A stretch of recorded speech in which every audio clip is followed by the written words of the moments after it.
Gecenin adını çektim, ben sustum. Çünkü artık evvelki değilim, sen beni itirdin. Ben ise özümü taptım. Sensiz geçen geceler öğretti bana kime inanmalı, kimden kaçmalı. Sen yüreğimde iz koydun ama o izlerden güç taptım ayağa kalkmağa. Bir zaman gözlerinde aktardım özümü, indi güzgüde tanıyıram özünü. Sen kal dedikçe ben susurdum, indi get deyirəm dönmürəm geriye. Ne kadar yandım kül olmadım, ne kadar düştüm yok olmadım. Sen beni bitirdiğini sandım, ben yeniden başladım. Ben özümü seçtim, seni yok. Bu defa yüreğim dedi dayan bəsdi. Ne verdinse qaytardım sana, benim yolum artık benden keçir.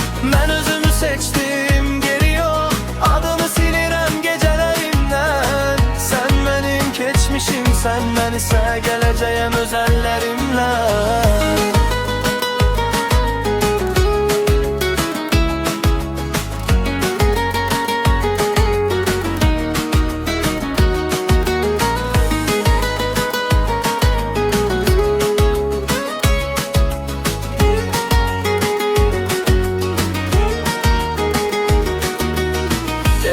Susur daha gözlemirəm, senin necə sen sözüne ihtiyacım yok. Bir vaxt senin üçün değiştim özümü, indi heç kim üçün değişmərəm yok. Sen gedəndə dünya dağılmadı, sadece benim dünyam değişti. Her gözyaşın bir ders oldu, her səhvim beni büyüttü. İndi geceler mənə dar değil, yüreğim daha sənə bağlı değil. Sen beni yarım koyduğunu sandın, özümü tamamladım.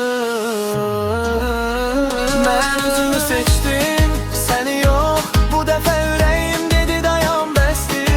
Ne verdinse qaytardım sana, benim yolum artık benden keçir. Ben özümü seçtim, geri yok.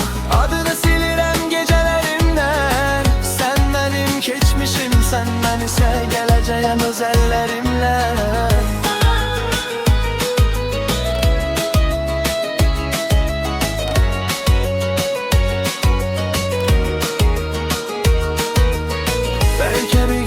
Hatırlayarsam ama ben o gün çok uzakta olaram.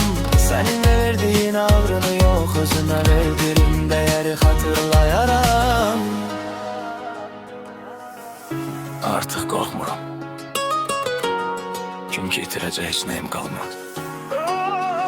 Özümü seçtim, bu defa özümü seçtim. Sen gittin, ben kaldım ama indi